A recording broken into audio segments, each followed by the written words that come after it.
Thank you, everybody, for coming to this talk at my most favorite place in Hong Kong. I remember when it first opened, Asia Society first opened in 2012. I was walking up that bridge and I thought, this cannot be Hong Kong. It is so amazingly beautiful and it's so lush and lots of trees. It's like a hidden, paradise. So I'm very privileged, and because of the kind invitation of Wharton Club, Ferdy, the president of the Wharton Club, I have the privilege to be standing here to be doing the talk with the four beautiful angels, as Catherine had introduced them to you earlier. They are all beautiful ladies who are influential in the millennial sector. So thank you, all of you. Welcome. Thank you. Hi. Okay, so I want to tell you guys. So I'm holding my bright orange cheat sheet. Let me put it down. Okay. I want to tell you a little bit about myself, about how I managed to get into retail from being a lawyer. And okay, roll back a little. I come from a very traditional Chiu Chow family.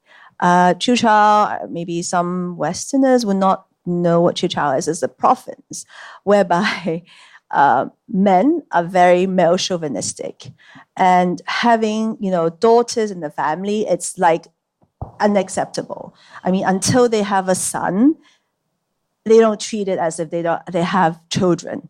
So being, I have one sister, so there's no brothers. So I'm the oldest of two.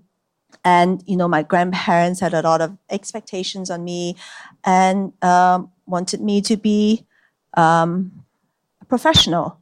So after graduating from Penn, I went on to do a law degree, to have a law degree from Hong Kong University, and practiced 7.5 years of law.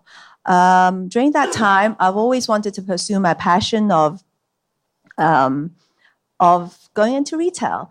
And I tried. I saw Nicole Wang of Celine back then, the MD of Celine. And she told me, "Oh, Denise, you're a socialite. You're a princess. Just be a lawyer and don't think about retail. It's lots of hardship and it's really not as glamorous as you think it is." I went to see LV, don't remember who it was back then, who said the same thing to me, and I thought, okay, then I'll just be my lawyer. I'll just be the lawyer that I'm supposed to be. I was supposed to be, until one day I was at Simmons & Simmons doing IP law, and was always going to court. After going to a magistrate court one evening, I had dinner at a friend's house. This friend owns a department store at Pacific Place, and he was half tipsy, half drunk, and he said, "Oh, Denise, I'm planning to open a personal shopping department within this department store. It's doing really well in the UK. It's very lucrative. I want to repeat the same model for Hong Kong. Do you have anyone in mind that you can introduce to me to head up this department?" And then I was looking at him, and it's embarrassing to propose myself because he's a friend and he was half drunk, so I wasn't sure whether he was serious. So I said, "Oh, okay, yeah, I do have people to recommend, but what about me?" Kind of like closing my eyes, like saying, "Oh, what about me?" And then he just kind of said, "Oh, wow, you really want to? Are you serious?" And I said, "Yeah, totally. I've always wanted to be in retail." And he said, "Okay." So I thought, maybe he was already totally drunk by then. And then the next morning at 8:30, the PA called me. "Oh, Mrs. Wong." Yeah, back then I was still Mrs. Wong. "Oh, Mrs. Wong, like doctor would like to see you. Are you free for lunch?" I said, "Today?" He said, "Yeah, and his office is in Tsim Sha Tsui East." I said, "Okay," and my office was in Central. So I said, okay. So I went over, and that's how it came about. I was at that department store for 4.5 years, And very lucky, there was a headhunter who approached me and said, we have, a GM position at this watch company. Would you like to try? I said, but I have zero watch experience. However, watches have always been my passion. Ever since I was quite young, I love watches. I never quite liked jewelry, but watches is like somehow all the presents, like 18th birthday, 21st birthday, I wanted a watch. And so I knew a little bit about watches, but I said, is that enough to justify me to be a general manager of a Swiss brand? And, so it all came about and they hired me, and that's how, So I've always been in watches until Christian Dior 7 years ago. I decided I wanted to challenge myself. Would I be able to work for such a big company, LVMH? I wasn't quite young anymore, doing completely kind of different role from what I used to do. And I decided I must take up the challenge. I mean, what is life without challenges? So that's where I am right now. And I guess Dior is getting younger and younger. We have a new designer from 2 years ago, Maria Grazia. She's from Valentino, and she is kind of revamping the brand. And look at me today. Can you imagine? I mean, people have known me for years. I'm in like a jumpsuit at work. I don't even know what this is called, overall. I was debating between a very, like a normal suit that I would usually wear or something like this. And I thought, oh, what the hell, millennials. Okay, this is about millennials. So I try to dress like a millennial, but then my son always tells me, Mom, please just dress your age, okay? You look horrible and all these, young things. But I tell myself, it's okay, I work for a brand. I mean, I'm supposed to be wearing the things that, the brand offers, okay? So it's okay. So this is my trump card, okay? I wear really young things. And people sometimes don't even recognize me anymore. Clients in Korea, I said, oh, you don't remember me? We had dinner 5 years ago. Yeah, I remember. You're Denise? I said, yeah, I'm Denise. Yeah, but you look completely different, because I used to look very like kind of formal lady, like 6-inch heels. Nowadays, I'm always in sneakers. And we have like a part about sneakers, which Tiffany will share about, because she's a sneaker connoisseur. And so this is me. Okay, so this part, just now, it was not in my script. I just decided maybe I shouldn't just be reading from my script. I should be telling you guys something about myself. And, for people who are interested in going into retail, sometimes it's not just the usual road of doing fashion marketing or fashion design or whatever. I mean, being a lawyer, even lawyers could turn into many different fields. I have my really good friend here, Bella. She was my Hong Kong youth classmate, and she was a successful lawyer for a long time. And she also recently started at Hang Lung Properties and doing like rentals and the whole portfolio for whole of Hong Kong. So people here who are thinking of switching fields or not being able to decide what you want to do can follow my footsteps and see, because liberal arts education is all about not about what you specialize in, but yeah. Okay, so let's go into the because you've been introduced already. Maybe you can tell us a little bit about yourself. Sure. I'm very happy to be here tonight. Let me briefly introduce myself. My name is Antonia Lee. I co-founded my creative agency in 2015 while I was finishing my MBA in Chinese University.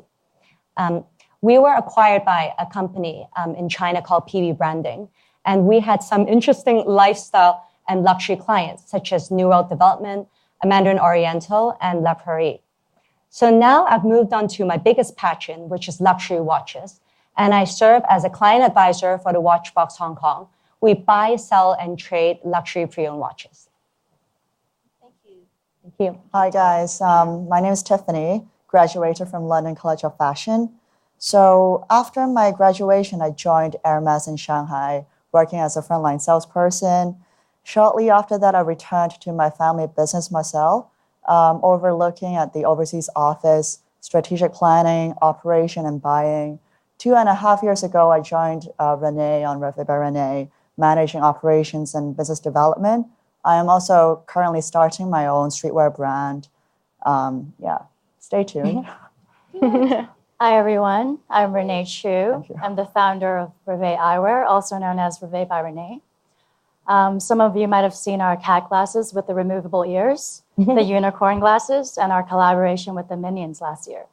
Prior to starting the brand, I worked on wardrobe styling for movies, and I studied product development at the Fashion Institute in Los Angeles. Hi, everyone. I'm Patricia. I am a professional shopaholic.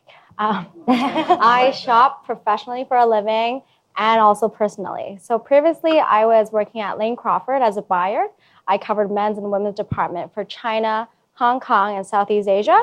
After that, I was also at DFS, and I covered worldwide global merchandising. So I have a good sense of how the consumer trend is moving for the last 5 to 7 years. Shall we get the talk started, Denise? Yeah. Oh, and I forgot to thank Kat. Sorry, I was a bit nervous. Catherine has been a personal friend of mine for quite a few years, and she was my daughter's mentor when she was an intern at Sotheby's. Catherine was the head of the Contemporary Inc. at Sotheby's, and she took really good care of my daughter, like so patient with her. So I'm forever indebted to you, Kat, forever. So thank you for introducing me. Anyway, so let's kind of talk about luxury. Oh, these are the topics that I'm going to cover today. Sorry, I have to be reading a little bit because I haven't memorized everything. So definition of luxury has evolved from high quality craftsmanship to exclusivity, now including special experiences. So luxury is also defined differently at all ages and is subjective to each and every person. For the purpose of today's talk, it will range from materialistic value to intangible encounters. So change in luxury. So like Patricia, I am a shopaholic. Well, I used to be much more of a shopaholic when I was a lawyer. I would never have lunch with people. I would shop at Landmark, Alexandra House, literally every single day. I guess that's retail. That's retail therapy, right? Yeah, retail therapy works. Yeah, it works. It works. Thank you. It works. So I was, but since then, I think the definition of luxury has changed a lot. It's not exactly the same anymore for millennials, right? So what's your definition of luxury, Denise? Okay. My definition of luxury encompasses the finer things in life, like antique furniture, hand-painted ceramics, my most beautiful watches, high jewelry, anything. But they have to be tangible. I do not believe in intangible experiences. And so obviously I'm like a real oldie now because nowadays... You're not that old. Come on. Oh, I'm very old. Anyway, so millennials nowadays, they view luxury goods as an opportunity for self-expression and individualization. This generation has a completely different mindset when it comes to the term luxury because they are knowledgeable. You guys are knowledgeable, have your own mindset, like own set of values. And for those with spending power, you have an eye for uniqueness. Am I right? Yeah, absolutely. Yeah. We don't want to be the same as all the other people. Yeah, almost. No. And I think what's really fascinating about millennials is they like to educate themselves by doing their research, by doing their homework online. So I think like platforms like Net-a-Porter and even Watchbox, who I'm working for now, there's a lot of content. And content such as like editorial content, like online magazines, So, for example, in Watchbox, we work with more than 20 publishers from the watch industry. And there's a lot of video content, and there's even this 3D wristwatch function augmented that you can try on your watches from the app. Wow. And then put it on? Yes, yeah, exactly. Oh, wow. So I think, that's definitely has been a very attractive to millennials. Good. I'll definitely patronize you guys. Yeah, and then you can also be reselling on Watchbox, am I right? Yes, you can buy, sell, and trade. So, for example, if you want to sell this beautiful Richard Mille, you can bring it to us, and we would give you an evaluation right away. You can trade it for a hotter model, like a different watch that we have in our inventory. Because what's interesting about us is we own all our inventory, and it's around 70 million USD. And we have a lot of brands like Rolex, like Panerai, etc.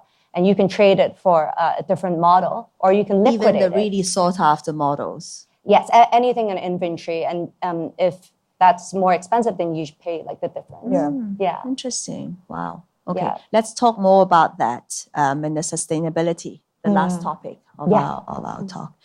Yeah. So anyway, so millennials have their own term of new luxury, where experiences trump objects and access is the new ownership.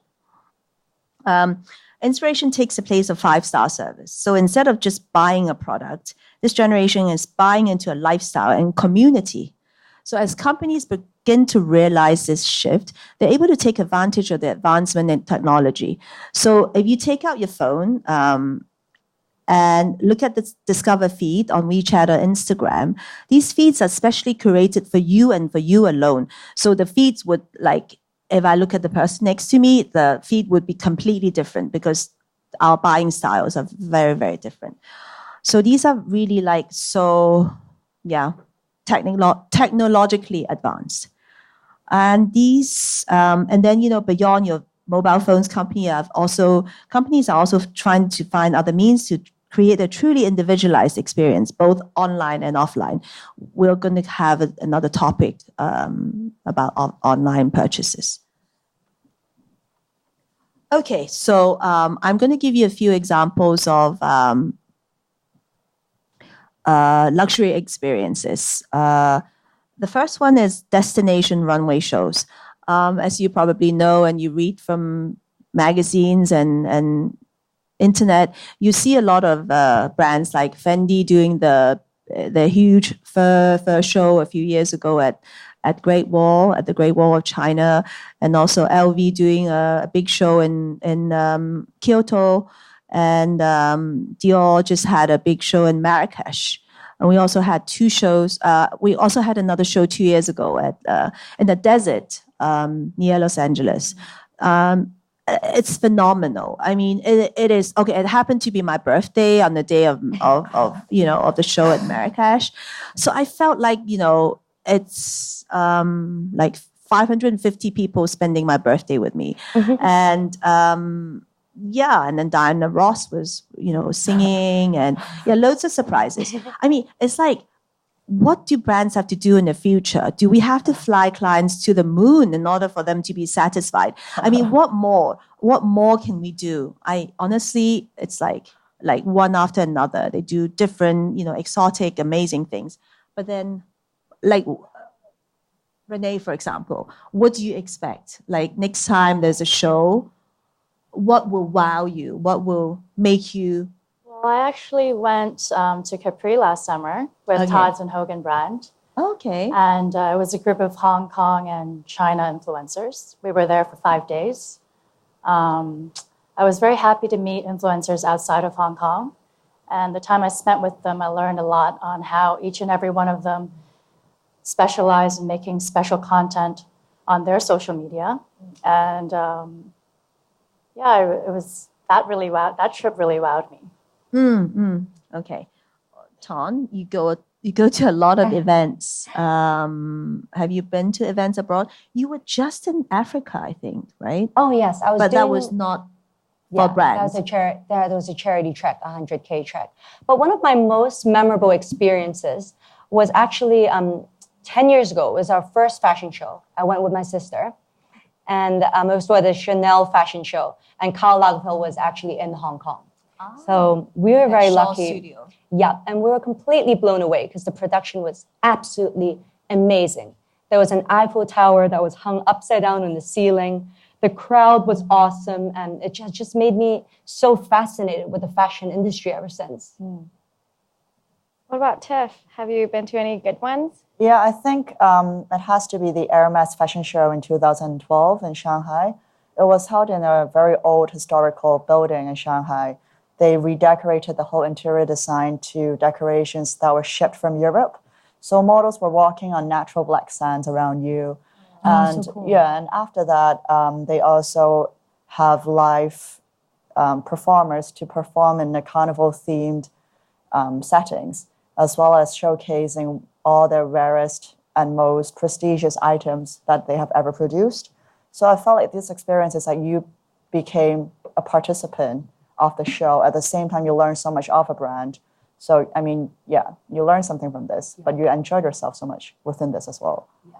So this is something that you feel that a millennial would be happy. I think we all want to be part of something. We want to be part of it, regardless if it's relating to us or not. We just want to be part of the whole thing in order to feel included and not just to be included, you know what I mean? Okay. Yeah. I think it's about being engaged Yeah. and entertained and also educated. Yeah. Yeah. Okay. So traditionally, fashion shows were only attended by retail buyers. That's Yes. right. Yeah. And then now we are attracting celebrities, KOLs, high spenders, and people are excited just for this 20-minute show, and it's just people walking in glamorous clothes. So I think that's a new market to tap into for client development in most retail companies. Don't you agree, Denise? Yeah, and I think it's an incentive. If you see your friends on Instagram, being at a particular show, you would feel, oh, but I do buy a lot from this brand. How come I wasn't invited? So you would want to spend more in order to get that exclusive invitation, right? So it's And a the peer attention pressure. from the brand that, Yeah. you're spending, you're visiting the store. So it's a lot of research for us to do on a retail end to understand our clients and then to reward them for being such loyal clients to us. Yes. Right? Yes. Yeah. Okay, so the second type of experience, it's the haute couture and wedding dress, haute couture wedding dress experience. So I'm sure, ladies, here would all agree that, wedding dresses is like the biggest thing, like for all women. We all want a fairy tale wedding, and yeah. And nowadays, brands, quite a few of the brands are doing couture dresses for KOLs, for the influencers like Chiara Ferragni. I'm not sure if most people know. She's known as about the that. blonde salad. Yeah. Oh, blonde salad. Okay. So she's a very pretty Italian lady who started out as a blogger and now has, I don't know, millions and millions of followers. When she got married last year to a rapper, Fedez, her wedding it was such a big thing, and Dior made a dress for her. Well, it was like a half thing. So we sponsored her for half of the dress, and then she paid for the other half. Anyway, so the Instagram likes on Instagram and all the social media was even more than that of Prince Harry and Meghan Markle, I was told. Yeah. Is Wow. that true? Yep. True. Yeah. Yep. So, Angela Baby also had a dress made by Dior. Miranda Kerr, the Australian actress, also had a dress made by Dior. And then the Korean couple, the Songs, are they called the Songs? The two Songs? The Song Sisters? The Song Jong. Oh, Song Chung Ki? Yeah, Song Ki and Oh, yeah, the yeah. wife. Yeah, so the dress was also made by Dior. So there's now this like aspiration that, I wish I could have a Dior gown, or I wish I could have a Chanel gown for my wedding. I'm the focus of attention for that day. I want one. So this couture concept is getting more and more like common, so to say. It's not viewed as exclusive or as kind of unreachable as it used to be. So actually, today I just organized couture appointments. Dior couture team is in Hong Kong, and for fittings. Actually, this is not a big event, and and people are very happy. This whole experience of measuring you and then making a mannequin, or what they call stockman. Stockman of Antonia Lee, for example. So once you have a couture top or item made, this stockman, this mannequin, will forever be in the Dior studio for the rest of your life. And if you don't put on weight, or if you don't drastically lose weight, they will use that as your next thing. Anyway, so there will be 3 fittings, and sometimes you go to Paris, but nowadays they come to Hong Kong. This is like a new thing. And it's Chanel, making haute couture way more accessible, because it used to be only feasible to be done in Paris. That's right. And yes. to be a haute couture brand, you need to be sort of validated by the Federation of Haute Couture et de la Mode in Paris for the brand to carry haute couture line. Yeah, that's so. Right. There's only, I think, 7 brands in the world that are haute couture brands, and we're lucky to be part of one of them at Dior. That's right.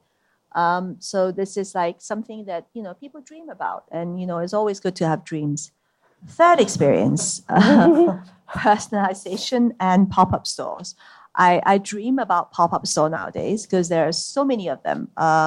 In Asia, there are, I think, 67 for my brand in 2019, and it's getting very obsessive, and every brand is doing a pop-up store. Recently, we did one which is called the ABC Dior pop-up. You can personalize your bag. So we have like a huge machine whereby they do embroideries of your name, and there's a long line, and supposedly the bag is also, the book tote is also very sought after. So you have to be on the line for the book tote, and then you have to be on the line for the personalization. Anyway, so these things are all, Hermes that did one called Hermes Matic, which allow for consumers to dye their own scarves and purchase limited edition scarves, which were only available at the pop-up Pacific Place. It was, right? Yeah. Pacific Place. Yeah, so at these pop-up locations, you will find a lot of Instagrammable locations where you could, where clients could take photos and then have them posted on Instagram or whatever social media. And, that alone is extremely attractive, and in the future, I think it's going to be a lot of these pop-ups, rather than, paying ultra expensive rents at, the malls. Hong Kong, Hong Kong's rents are so high. Yeah, I know. Also, the labor costs. So I feel like that might actually be a trend for traditional brands, or even for our sunglasses brand. I think because we can't really physically, stand the fixed costs every month to be on a lease with this particular store location for 2 years, because everything, inflation, the cost is high, the rent is high. This way, it actually gives in, a lower barrier to entry, the market. So it's good for startups, good for new brands, and it's also a new thing and fresh thing for, traditional luxury brands as well. Tiffany's family owns Moiselle, which is a local brand which has been in Hong Kong for 20-something years. Yeah. And it's very successful. Her parents did such a good job for a local brand. They're almost, like on the international horizon nowadays. So I guess you grew up, ever since you were born, you grew up with... I grew up with my parents. I grew up with them looking, store spaces, understanding how much per square feet does it mean, how much money you have to make in order to have that turnover. If not, that space is not worth you renting. So I guess I'm more, sensitive towards this kind of thing. And I believe Hong Kong's rents and Hong Kong labor costs is way too high. It's really hard for, startups to actually try and root themselves in Hong Kong, which I find quite upsetting. Yeah. Yes. Yeah. Well, the landlords are always... Yeah, but I mean, it's also a good thing because now internet is so advanced. and so common. So I think having a good, sustainable, reliable online store is actually a physical store for us too. So I think, you get new ways of doing the same thing. I can't wait to see your brand. Thank you. Your streetwear brand. Thanks. Definitely support. So Patricia, since I am not an online buyer at all, I think I need you to help me with online, offline kind of pros and cons. Because I shop so much, I actually prefer online shopping over shopping in a physical store. It allows me to access brands that are not available in stores in Hong Kong. I can shop midnight, drunk or not. I can shop literally whenever, wherever, even on stage right now. Like if I can borrow your phone, I can just go on Net-a-Porter and order something. And it'll come here within 3 days. I have a girlfriend, who does not sleep at night, as in she doesn't go to bed till 7 a.m. And she shops all night, okay? And a lot of times she doesn't even remember what she has bought because it's like just a click and just there's no impression because you have not felt the fabric, you have not seen the actual piece, you have not tried them on. Just a click, I confess, I've never in my life done online shopping, not once. So you can kind of see I'm really an old dinosaur because I don't believe in online shopping. But I guess this is the future. So I guess I'll have to adapt to it. Anyway, yeah. I think a lot of these online platforms, it's not just about the whole experience shopping online, just clicking on things and scrolling or swiping, whatever you're using to shop online. I think when you're shopping online, you're getting a wholesome experience without interacting or moving, for that matter. When you shop online, I'll give you an example. I shop so much with Net-a-Porter that they'll deliver anything to me that I order online within 5 hours. And they'll come same day to pick up my returns. So that's how much I shop. So in the future, do you think that, shops will be, obsolete? No, because there's always, we have to have shops because you will need to touch it and you'll want to try it on. I think the benefit of me having the delivery of my goods to me within 5 hours is because I need to give it to my clients or I have an event to attend tonight, so I need it ASAP. But you can also try everything on at home and then just return it. Within my own comfort zone. Exactly. And things like but that is so unenvironmental, no? Because some people, they order, they're a size 36, but they order 34, 36, 38, 40 just for the sake of ordering. And then, it's all the boxes wasted and it's, I really cannot stand that. Oh, but for me, they deliver in the same paper bag. Oh. Yeah, so it comes to me in a paper bag. I know it has to come in some sort of packaging. And there's actually an environmental option now. Okay, what is it? Yep, you can choose the original packaging or some recyclable material packaging. Yeah. Okay, that's Net-a-Porter. Yeah. Okay. Shop on matches as well. Okay. Yeah, they have this fancy packaging, or you have this recycled material packaging. I think a lot of times when you're just too busy, there's no time to physically go to the store. And I think being able to shop online allows you to go look at the whole collection from the brand, because sometimes in Hong Kong we don't necessarily buy every style from that collection. That's right. So this is why I like to shop online too. I like to look for more special pieces. Yeah.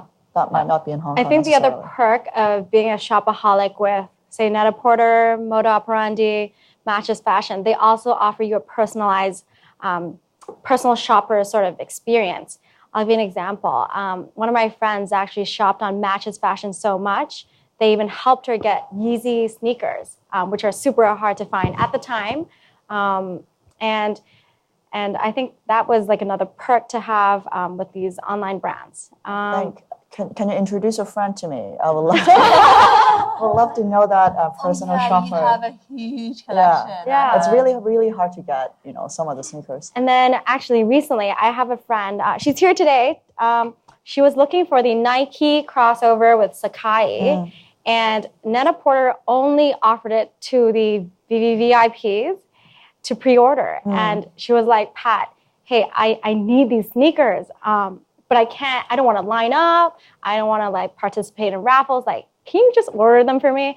I was like, yeah, sure. And then she told all her friends that she was ordering through me. So I ended up ordering 6 to 8 pairs of Nike Sakai sneakers on my account. And then they had to stop me. They're like, hey, you can't order anymore. We got to give it to like other VVIPs. How much were they? They were Just only out like, of I think, curiosity. 3,000? under 3,000 Hong Kong, something like that's that. not so bad.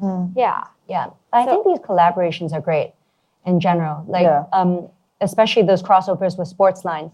Like North Face, they did a crossover with Junya Watanabe. And it makes like active athleisure wear a lot more edgy and fashionable. Yeah, talking about athleisure, which is supposed to be the next style. Anyway, Lululemon and what else? Adidas and all these Nike other brands. They are really kind of becoming really huge. I've loved Lululemon since, I don't know, 10 years ago when I used to go to Vancouver for the summer, and that was the only place that you could buy Lululemon back then. And I love the skirts, the pants, the yoga wear, but not for yoga because I don't do sports. So I would wear my Chanel jacket with Lululemon, which my son hates. I mean, up to this day, he still hates it. Mom, can you just throw that skirt away? It's horrible. It's disgusting. No, but Lululemon has great quality. And that's why they're doing so well now. I'm so happy for them. Yes. Because back then, Hong Kong didn't even have this brand. Anyway, so millennials' purchasing power. Just to make sure that all of us are on the same page, millennials are categorized as people born between 1981 and 1996. So my son just happens to be a millennial. Gen Z is a demographic group following the millennials born between 97 and 2012. So how many of you here are millennials? Quite a fair bit. Did you agree with what I said or what the other millennials said? Is that your shopping habits or you feel otherwise? Anyway, you have a Q&A. You have a Q&A later. So millennials' purchasing power increases. They will be the key driver for continuous growth in the luxury sector. According to Bain & Co., Gen Z and millennials will represent approximately 55% of the 2025 market, the year 2025 market, and contribute 130% of market growth over the period. So, we have to be really nice to them and make sure that they are aware of what we want to share. Anyway, so millennials' consumption habits. You guys want to talk about it? Everything is possible here and now. Is the slogan. Do you agree? Actually, maybe from a retail point of view, do you guys prefer to spend on materialistic goods or experiences? I like spending on watches the most and activewear. Okay. Yeah. That's super contrasting. Tom is very, very, very sporty. Yeah. Tell us about your new sports. Yeah. To those who know me, I work out all the time. And I think with athleisure wear, it's great now because you can wear athleisure, some like Lululemon, and you can match it with like a blazer and you can go to work as well. And with the growing trends of wellness and fitness, I think the fashion trends are definitely evolving to catch up with that. What about you, Tiff? Do you prefer experiences or travel, or how do you prefer to spend your money? I think I genuinely love garments and nice craftsmanship. So, I think I prefer a little bit of both because in order to grow, you will have to step out of your comfort zone. So, like traveling to a new country, allowing yourself to absorb, that newness and freshness of culturally and spiritually is really important for me. Yeah. And Renee? I like to spend on experiences and travel. I feel like every time I go somewhere new or old, I feel highly inspired by everything I see around me. And I think we are an accumulation of everything we've seen, the people we've met, and the places we've been. Yeah. Yeah. Great. I think you? I'm probably the same. I like a combination of two things. If I'm traveling, I want to look the part too, so I gotta shop, right? Yes. So actually, a lot of these online websites now, they have a curated section just for traveling. If you guys have seen the recent pop-up, the ski project in PP or in Upper House, they only do a pop-ups from, I think, September to February for just ski wear, because there's not a lot of places in Hong Kong to find fashionable ski wear. Where do you, I know, Tan, you ski, right? Yeah. Where do you get your ski wear from? I love Ski Project, and also Montclair does, great ski wear too. Oh, okay, great. Okay, so it's still relatively accessible. Yes, I think so. So you don't have to.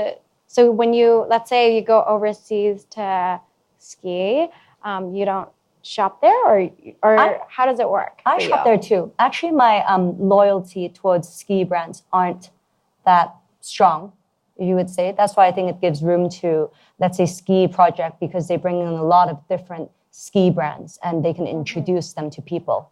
And what you said about them having a Pacific Place during ski season, I think it's great, because that's exactly when people are shopping for it. I don't think people would buy ski clothes in summer. And I think it's a great pop-up that they've done. And it's also expensive for them to have a shop in Hong Kong for ski wear, because obviously you can't ski in Hong Kong. And it'll be expensive to keep up the rent, right? Yeah. Okay. So, Patricia, how has your consumer demographic changed throughout the years from a retail point of view? I would say traditionally, it's for luxury shopping, you have to be able to have a certain amount of spending power. And when I was younger, obviously I was not able to afford for all these luxury goods, and it would be hand-me-downs from mom or dad. So I would say traditionally, it's the relatively older people who are able to spend. But now I think there is a lot more millennials with access to funds, and they're able to spend. And they're also looking for an experience when they are shopping. They don't want to look the same as others. They want to be able to personalize their stuff. They want to look different, because all these luxury brands are accessible everywhere. You can just imagine, we're in Admiralty now, and PP has numerous luxury brands. But just one MTR stop away, it's Landmark, and you can see the same brands. But also kind of block away is IFC. Exactly. Hong Kong, it's crazy. And I think a lot of brands, they use the omni-channel approach, which is an integrated shopping approach. And they combine like social media, the brick and mortar stores, and and great service, actually. And I think that integrated shopping experience helps us become more accessible to luxury goods. So according to a study, apparently 6% of millennials state that they purchase products not as a direct expression of wealth. So they buy these expensive watches or, clothes or whatnot, not because they wanted to tell people that, oh, I am rich. 85% think that they buy it because of the quality. I mean, really because of the quality and possibly the design. So I guess it's very different from the older generation, who love logos, to tell people, like I'm in a CC, I'm in an LV, I have an H belt. I guess your target is very different, right? Your objective. Renee, you want to talk? You want to tell me a little bit about, or Tiffany? Well, I think I shop luxury products because of, the good quality of stuff that they offer. I don't necessarily have to buy something with a brand name. I shop for good quality with good cutting.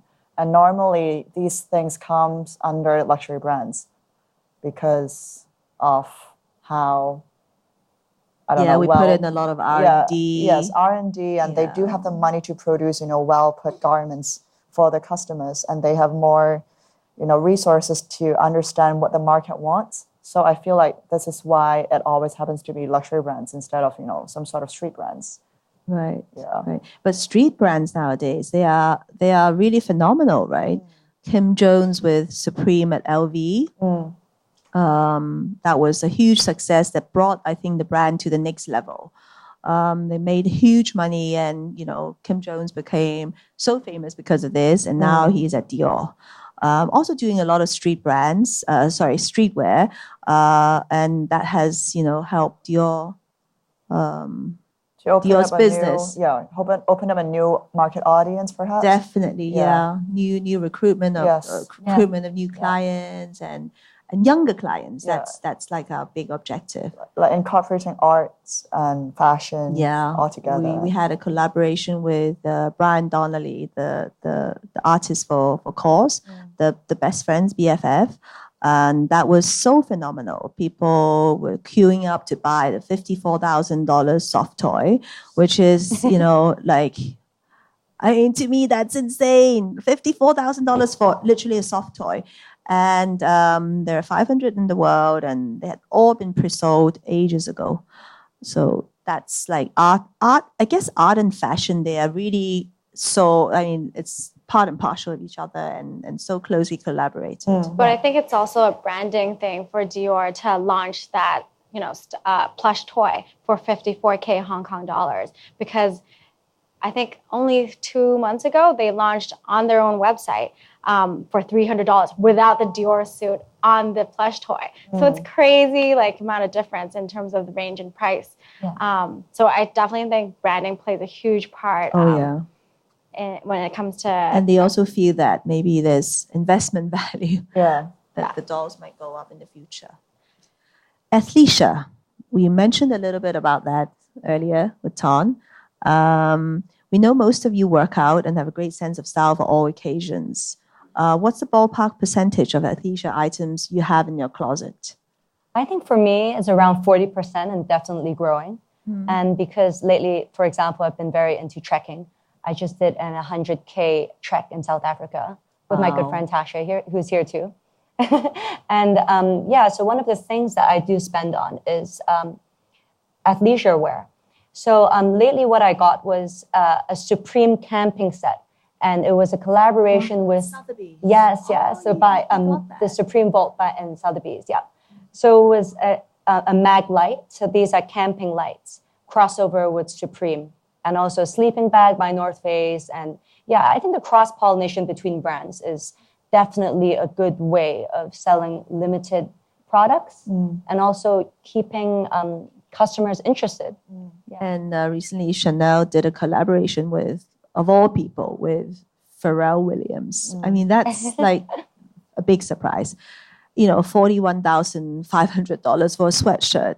Really? That's so over the top. And then they were all sold, It's cotton, not even leather. Oh, it's cotton. Of course it's cotton. Sweatshirt. It's sweatshirt material. I helped 2 people get 2 of them, and I was shocked. It's really heavy, okay, because there's a bit of embroideries on there, but that's it. And it's, Anyway, so they did really well in that collaboration. And, okay, so talking about streetwear and luxury collaborations. Sneaker trend.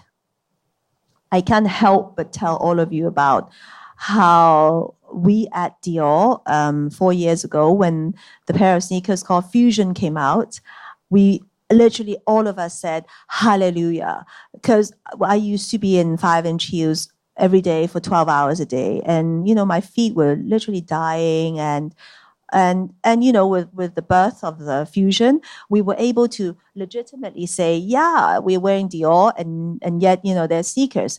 And since then, many other brands have come up with their own versions of sneakers.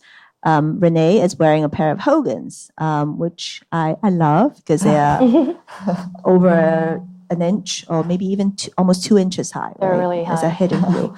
And all the brands are doing sneakers. Tiffany is an expert.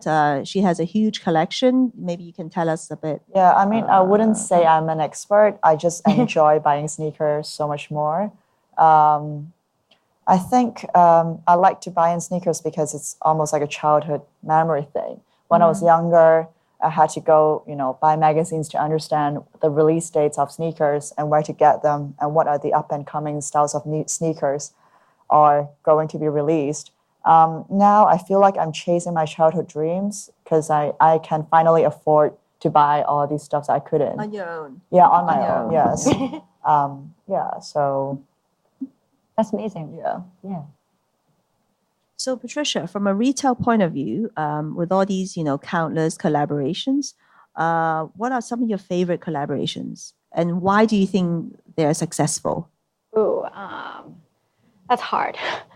I think the most recent one that I actually like is the H&M and Giambattista Valli collection just launched a couple weeks ago. Oh, really? I thought that's in yeah. November. No, they launched. You can buy them online. They were sold out within, I wow. think, 20 I didn't know minutes. that. Worldwide. Sold out worldwide. Okay. And they launched with Kendall Jenner wearing it during the Cannes Film Festival a couple weeks ago. So, and I really liked her dress. With a ball gown. Yeah. And that dress actually is only around $3,000 Hong Kong, but it's a collaboration with a couture designer. Oh, so Kendall Jenner was wearing a $3,000 Hong Kong dollars dress. Yeah, At just Cannes Film Festival. Yeah. Oh, wow. So, Hot pink dress. Yeah. Nice. Yeah. So I think that's probably one of my recent favorites, even though I haven't got my hands on it yet. I'm sure I will, knowing that if I'm desperate enough for something, I can find it anywhere online or through retail formats, other retail formats. Yeah. Talking about, sneaker trend and everything, I think Kevin Poon, who is, who in my eyes are an icon, he is an entrepreneur. He owns a few brands, Clot and Juice. He is truly the shining example of how successful the streetwear culture can be. And he's Hong Kong Chinese, and I think he's getting married this year. And he has connections with all the famous men's designers, and they always, provide him with the newest sneakers. So they, he is like the god of sneakers. I guess, Pat, you know him well. Mm-hmm. I wouldn't say I know him super well, but we're well acquainted. We should have invited him over so it wouldn't be just women here. Yeah. I think I personally know him from before because he was a vendor of mine. He carries several other brands like Karen Walker, Tom's, but he himself is we call them sneakerheads, right? But the difference is he gets access to them. Yeah, that's right. Directly from the brands or the designers. Whereas people like me, I'm like super nobody. I gotta find my way to find these sneakers. So I always have to look for secondhand markets. Yeah. When I was living in New York, I would go to Flight Club to find sneakers, and they'd be so much more expensive. But the point is, you get. Can you tell the audience what Flight Club is? Because I didn't know about it before. So Flight Club was founded in 2005. It's a New York-based marketplace that people sell and resell sneakers or streetwear. Yeah. They are now merging with GOAT, another online application that's serving this. So everything is online. Flight Club is a physical store, but then they're merging with GOAT, which is an online marketplace app. Oh, nice. I didn't know that. It's like a 60 million USD deal. Yeah. Wow. So they're also launching in Hong Kong. Yeah. So I feel like we can understand that there is a huge potential within the market of streetwear and sneakers. It's like a gold mine that has not been explored yet. It's very interesting to see how the trends are moving from. Knowing that you have a collection, do you trade your sneakers? There are things like SneakerCon in Hong Kong and the States. I don't really go to sneaker cons. I don't really trade my sneakers. I like to collect them, which is. Do you wear them? I do wear them, but I wipe them after. And if I have to go to, I don't know, say, go for a drink, I won't wear my white sneakers. I always wear dark-colored ones. So, are these Golden Goose? Yes. Oh, okay. And they're on sale. That's why I bought them. I was just told, I was in their shop last week, and they told me that the sneakers never go on sale. Oh, I bought it from They Choice. do. They're on sale in Net-a-Porter too, and Farfetch. Yeah. Oh, okay. Yeah, I would love to own a So pair. yeah, I have don't like have different sneakers for different occasions. So I've more of a clean looking one for events like this. Okay. But I also like to buy street sporty brands or ones. sporty ones. Okay. Yeah. So how many pairs do you own? That's a very good question. I've never really counted them, Over but I 100 like to buy. pairs? I like to buy every color of the same style. Oh my God, And I okay. like to put them on the same row just to look at it. Makes Wow, me you happy. need a big shoe closet. I do. And do you throw away the boxes? Because I have throw away the obsession boxes because I about simply boxes. can't store them well that way, and I need to look at them. I like to look at them. So do you have pictures of the shoe outside the box? No, I don't keep the boxes. I lay them out on this different rows, same style. So I don't necessarily have to take photos of them. But at times I do forget what sneakers I have. Yeah, that's right. Yeah. That's right. Oh, wow. Okay.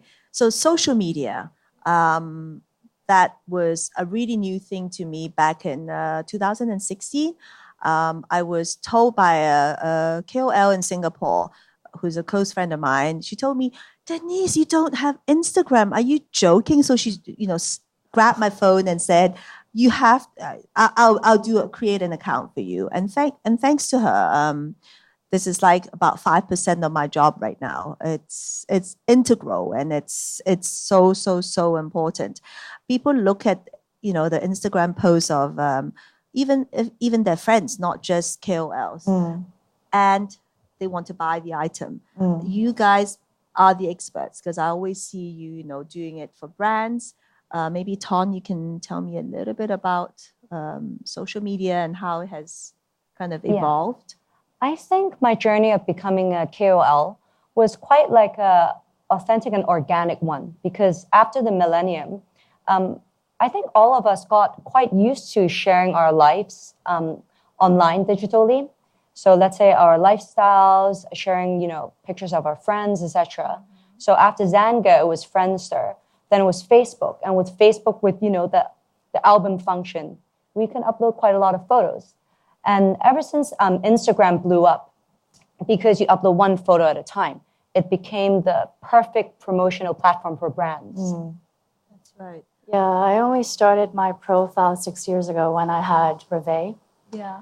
Prior to that, I was really reluctant in having an Instagram profile. All my friends were asking me, why aren't you on it? It's super fun. You'll love it.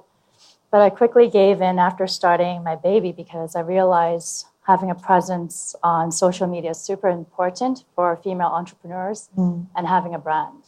So, I think a lot of models and socialites and whatnot, so they can do, what do you call them, user generated content, UGC, which is like a non-paid publicity thing whereby you get your friends to post on their Instagram accounts or Facebook or whatnot, and people see them, oh, she's a pretty girl, I must own the pair of sunglasses that she has. Is that the concept? Like, it's not paid kind of publicity. well, with Reveille, we actually never really pay any of our KOLs or celebrities. Very lucky, because they're We're all very friends of lucky yours. to. But I feel like our friends do like our products. That's why they post it. So we're just lucky to have a group of friends who are really supportive. So soft selling is like the way to go, would you say? I guess with social media, people are sharing, their lives and their interests on different things. What we're doing, by seeding all our friends our sunglasses, is to create, a sense of belonging. It's almost like a sense of. I think it's important if we have a new product to seed all of them in one go, and they all post around the same time. That's when the impact comes in. Because they all have their own different followers. So we reach, different audiences through their pages. But it's important to have it all come in one wave. That's when we see more sales, more followers. Yeah. That's actually how I discovered your brand back when I was working at Lane Crawford. I actually bought into the brand, and when the product hit store, within 3 weeks, it was 100% sell-through rate. So it was amazing for our store, but also for your brand. And I only learned about your brand through social media at the time because a lot of celebrities were wearing them and they were posting them. And the only problem was at the time was the production issue for you guys, I think. When we did the reorder, it didn't come in time. So I understand maybe there's a lead time catch it's a lot longer than garments or clothing. Right. Yeah, so I mean, through experiences, we would know how to manage a brand better right now. I remember you did a collaboration with Minions. Yeah. Am I right? Yeah. This year we're doing a collab with Peanuts. Snoopy. Yeah. Wow, And next year we're doing another one that. Yeah. That's my not favorite. My favorite character. Yeah, I can't wait to have that. Yeah. When are you guys launching the Snoopy collection? Hopefully September. Okay. Going back to the production thing. Stay tuned. And then you guys are only available online, or do you guys have stores that carry your glasses? Yeah, we are. We're with Pui Optical. Yeah. In Hong Kong. Okay. And then other stores. So mainly online based, yeah. Yeah, we have our own online store, so yeah, mainly online based. Okay, cool. Okay, so where do you get your inspiration from to create content for your followers, to increase the number of followers you have? Obviously, you guys have a lot. I think in general, inspiration can come from anywhere, but it's important to keep your content really authentic and genuine. That's how I like to do it. Yeah. I think in general, we don't post things that we don't like, even if they're very popular, because it's an expression of our individuality. And Instagram is a very creative way to express that. Yeah. I know it is ultra important, and we have to put a lot of focus on that. I actually have a question. How much traction do you get from when your celebrity friends or famous models post or tag Reve by Renee on Instagram? Like, it doesn't directly translate to sales, or is it just like more awareness? How does it work? I think definitely more awareness, but throughout, trying to gift different celebrities or influencers, we tend to, now we capture who do we have to gift in order to get a spike in sales. So it does. When am I getting my pair? After the talk. We do see a difference in that. If it's not a spike in sales, it would be more followers. Right. So either way, you see some changes in this Instagram game. But we have a couple of celebrity friends and KOLs. Every time they post, we see immediate sales that day. Is that right? Yes. Okay. So we're very lucky. Sustainability. This is the last topic. Yes. We're going to talk about. I'm sure friends of mine here, whom I've known for decades, will be able to tell you that I'm a freak. I'm total crazy. I can easily tell you, without shame, that I'm probably one of the most environmental person. Not in terms of like saving the white tigers or whatnot, but like recycling and not wasting things and just not create rubbish, and landfills and whatnot.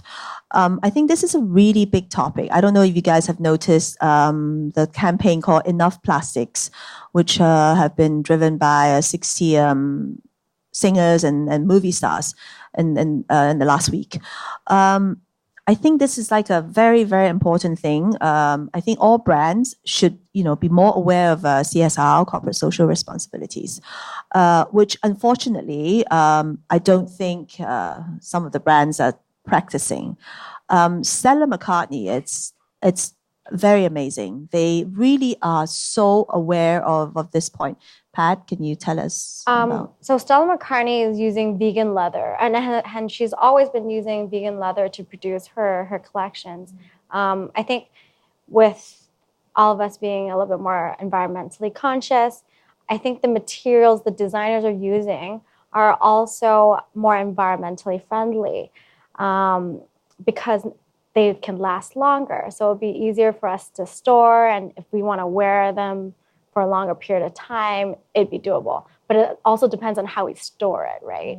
So I know for a fact, Tiff, how do you store your jeans? Okay. So I still wear a pair of jeans that I bought from 12 years ago. But you don't store it in a fridge, right? No, it's a thing. People put jeans in their fridge. I've never done that, but I would lay it under the sun. So Amazing it gets... you still fit into them. Yeah, it's a benchmark for me not to get so fat. So as long as I can fit into my... What's the rationale behind putting the jeans in the fridge? I've never heard that. I don't know about that. It's to keep the denim in shape. I see. Because raw denim is actually naturally hard. So it's not like jegging or like legging denim. But I put them under the sun. I don't really wash them because it would ruin the wash of the denim. So yeah, this is how I do it. I have some statistics here about denim. From toxic waste polluting local water sources to 8,000 liters of water being used to create a single pair of jeans. So one pair of jeans requires 8,000 liters of water. I found that very intriguing. And the deployment of human capital in sweatshops. The fashion industry has devastating impacts on the environment. Companies, should have a better understanding of the millennial demographic. They should begin to, understand the demand for more corporate social responsibility. And I think this is key to the future success of brands. Do you agree? Yeah, I think we all have, we are all responsible for our environment and what's going on around us in the world in order to save the planet for, our next generation, like how our parents, treated the planet and handed it to us. It's really important, I feel like. Yes. Yeah. And secondary market. I'm sure all of you have heard of like secondhand stores, Vestiaire, Real, Guiltless, all these places, and Watchbox. Yes, for watches and jewelry. Do you do jewelry or just watches? Just watches. Okay. I think it's super important because, you do buy online and you sell online, right? Yeah, so I think living in Hong Kong, there's always a limited space. So I always have to find ways to get rid of my things. But I also know that there's a value because I treat my luxury goods pretty well. I tend to resell online and offline. So actually, Antonia recently gave me a lot of her pre-loved goods, and how I would sell it off is I'm passing it to secondhand stores who then actually finds other resellers, other secondhand stores overseas to buy our pre-loved goods. Because you have to do pictures, right? You have to take you pictures, just have to take pictures, decide on the prices. Yeah. So like if you use like something like Vestiaire, they actually come to your house, pick out things and say, hey, this is really like old. You should take it out or like, drop it. And so they would take those items, they would post them online, take photos, post them online, and then they would tell you, this is the amount you would get for selling it. And obviously they take a commission. So it's actually very convenient if you work with them and then they come to your house and take your things. You actually don't have to clean it. Okay. So Denise, you should think about it. it. I know. I am a real hoarder, and everything, it's sentimental to me. I was given the book by my good friend Sandra. Sandra said, you must read this book. That was years ago, okay? And she said, it's Marie Kondo. You must, get rid of all your things and, things that you don't love anymore. But I love everything. I see joy. What's the statement? If you don't derive joy out of the thing, you should get rid of it. But I see joy in even a piece of paper, wedding invitations, anything. So you need to watch that Netflix show. Marie Kondo. Yeah, she has a show. She has a show. Yeah. I've watched episodes of that. I must learn better. Yeah. It's not easy. I love all my things. It's definitely not easy because I'm a very sentimental person. Yes. But I think with limited living space in Hong Kong, you really just have to let go of some... Part with them. Yeah. You have to. And with actually watches, it's estimated there's around 400 billion USD worth of idle watches lying around in people's safes and drawers. Oh my God. So, this is how Watchbox comes into, place because you can sell your watches with I us actually liquidated. I would actually want to sell my Panerai from like 10 years ago. I think I'll come find you on Monday. Yeah, and you know where to find me. Yes, So. yes. Okay, I think Kat is telling us that, time is up. Okay. Personally, I find this fascinating. I'd love for you to keep going. And I love that you're talking about social messaging because that's so much of what we're doing here at Asia Society, especially for the arts. And I just found it really uncanny that you were talking about Lululemon and the importance of experiences. Tonight, we just held our last Lululemon yoga session in the Terrell room. Really? So I think there's a that. wonderful parallels with what's happening in visual arts and also fashion.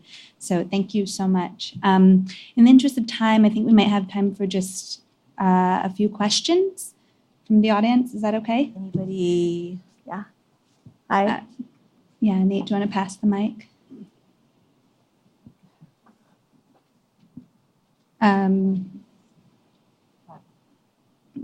Sorry. Sanjay. Sanjay is from the Wharton Club as well, and he's a guy with 30 organizing this talk. Thank you, Sanjay. Thank you. Thanks a lot, Denise, and to all the panel for coming over and giving us this great insights. So my question is that you mentioned millennials do a lot of research and they also do things online, and they sometimes are not necessarily looking for maybe the brands or stuff like that. I wonder what millennials make out of this statement by someone called as Jack Ma, and I'm just quoting it verbatim, and he says, "The problem is the fake products today are of better quality and better price than real names. They are exactly the same factories, exactly the same raw materials, and they do not use the names." So I'm wondering how millennials look into such things. Okay, I'm not a millennial, but I have something to say. So I used to be an intellectual property lawyer. And many, many years ago, from one of the government departments, I had to sign a pledge. I pledge never ever to use fake goods. So every time I was so tempted to get a fake CD, movie CDs, I would tell myself, I had signed that pledge, but nobody would ever find out. But, you never know, because when you're buying it, people might take a picture of you and post it on. Anyway, so that's my take. So brands invest a lot of R&D in all the items, and it's really sad that people are copying. I feel like it's like paying respect to the designer and the philosophy behind of the brand. It's simply a personal ethic point that I would never buy counterfeit stuffs. It just feels wrong because everyone put in a lot of efforts and time and blood and sweat in order to get a product out in the market. So, I've actually seen a lot of fake Rivet sunglasses. No, but that's a sign that you're that's doing a really, sign really of well. success. Even I was told. They're very creative. There's colors that we don't even have. So, I mean, No, but that's a sign of success. Yeah. Come on, you should be happy Yeah. that people are copying. I mean, you can only be happy in this case. Yeah. I think actually when people buy not just luxury products, but it can be a band sneaker, it's more like a token of belonging. And they like feeling part of that. Whereas if you buy fake products, you probably don't. It's more for other people to see that you own it. Yeah. Have we answered your question? Yeah. The question was more whether you think from a quality perspective, Quality. they're comparable, and it may not necessarily be a fake product, but there are products which are very close in quality to big brands, and basically brands are mispriced assets, like luxury. Basically, the point is that luxury products in some way are mispriced assets, and you can always find something which is replicable, which can compete on quality. That's the key point that Jack Ma is making. So I wanted you to address that part. Okay, like the example I gave of the BFF doll that's $54,000, probably you could copy one for, I don't know, 500. 500 max. Or less. But I Yeah. think this is like the power of branding that can create this kind of pricing for The desirability. Yeah. they want to own that. Because, because it was 30,000. And then they decided to hike it up twice before the actual thing arrived. And I told my friends who ordered, I said, please, okay, don't. I'll refund the money to you. It's crazy. It's highway robbery that, it could go from last June, it was 30,000. And then in November, it was 50,000. And then when the thing arrived, it turned to 54,000. I'll refund the good. I mean, I really will refund the money to you because I feel bad, taking the money from you for such a thing. And they said, no, I won't. I won't be able to get it. But I said, I can get you for one cost doll for, I don't know, 1,000 Hong Kong, which is exactly the same, but without the Dior denim suit. And then they ended up all saying, no, I would rather have it. Okay, but I've decided that I'm not going to buy Dior for the next 6 months to punish myself. So, any other questions? I think we have time for one more question. Okay, so I was wondering for guys, right? Are there more and more guys buying online, or are guys in general becoming more fashion aware? Let me share a case study with you. So when guys are younger, they usually, their mom shop for them, right? And then when they're teenagers, if they're lucky, their girlfriend shop for them, right? Or like give them fashion advices. Or if they have older sisters, right? And then they'll help them shop or style their brother and things like that. But when they hit college, that's sort of when they have to experiment. Oh, what should I wear to go to this event, that event? And then what do I wear to impress the ladies, right? So then after college is when they have the spending power to go shopping. So that's when you see the hike in their spending in fashionable goods as well.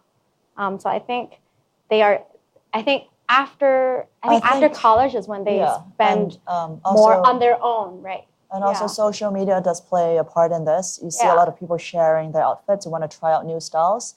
It seems more accessible now with internet and a lot of different stores catering to men's fashion. Yeah. So yeah. Does that answer your question? Any other questions? Well, maybe one more. One more from the audience. In the back. Yeah. Sorry, I can't see who raised their hand. I love that you asked that question, by the way, because while I love the fact that women are on stage, I think that fashion is an interesting segment of the industry where men have minor representation. Oh, sorry. Hand right here? It was, it's okay. Sorry. Actually, I have a question. Well, the Generation Z from different geography behave differently. For example, if they come from China, will they behave the same like those from United States? I think Is it like Gen Z behave different, shopping in different shopping countries? Right? behavior from China and other Western countries? I think they do shop differently because in China, I think a lot of the, Gen Z millennial shoppers, they use this app called 小红书, called Red. Yeah. And it gives reviews of products and it's very authentic because it gives real reviews of how the product works, how great it is, or how bad it is, right? It's sort of like the Yelp of life for them. I would say they're more open to try out new products. Yeah. Yeah. And then because I feel they don't know enough about products, they need to find out more. And Red is a perfect platform for them to learn more about the product and to shop on Red as well. Yeah. So I think that's generally how the Chinese market shops on Red. But for Western market, I think a lot of them is by searching online in different websites. And whereas they, I think they're a little bit more experimental and they do a lot of returns. In China, it's a little bit difficult to do returns, I think. Yeah. I want to make a point about, sorry, Ton. Okay, about shopping behavior. I think mainland Chinese, they have much more spending power, as in their parents, feel that I only have one child. So I want to give them as much as, as much as I can. So a lot of these, little girls, 2, 3 years old, they already own a Birkin. They all own a baby Kelly bag with those hands and, I don't know, baby doll or something, Kelly doll. To me, I think it's toxic. If you give your kids at such a young age, such luxurious, decadent product, what do they expect in the future? Flying to the moon and then how do they find a guy to be able to afford these people? I mean, that's how I think. I think Hong Kong parents are much more disciplined in that way. No matter how much wealth they have, they would never be doing this to their child. I think you're kind of poisoning them in my eyes. So I think that's different between Chinese and the Western world. Thank you all so much. I think we can continue this conversation for hours, but we'll take it offline now. Just want to thank you all for sharing your really amazing insights. I've learned a lot. Before I pass the mic to our head of Wharton Club, I'd just like to say thank you on behalf of Asia Society and give each of you a catalog from our current show, which, while Hon Chi Fun is not any closely related to fashion, he was a maverick and pioneer of what art was in Hong Kong in the 50s and 60s. And so there's a plug for the art gallery. If you have a chance to see it, it's closing on Sunday, and we'll have a concert in the gallery. It's a really special experience. And so I'd just like to thank each of you. Thank you. Thank you so much. Should I just pass them on? Sure. There we go. Thank you. Thank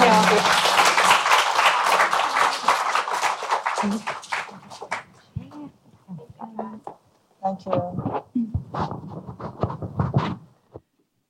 Hi, everyone. Thank you very much for coming. My name is Ferdinand Chuk. I'm the president for the Wharton Club in Hong Kong.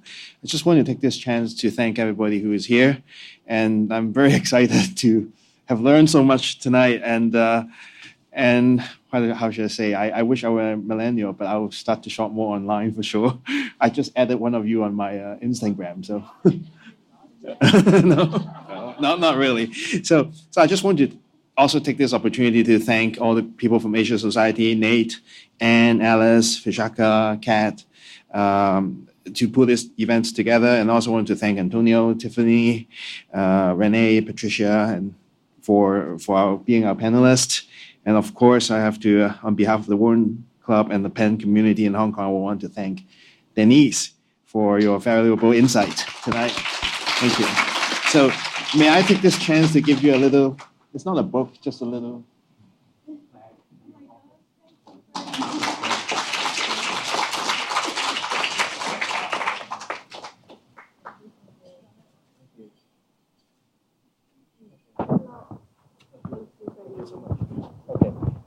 So with that, I think that's close to the end of the evening. Thank you so much. And I'm sure this event is the first time we join hands with Asia Society, but hopefully it's not going to be the last one. So we look forward to a more long-lasting relationship. So thank you so much again. Thank you.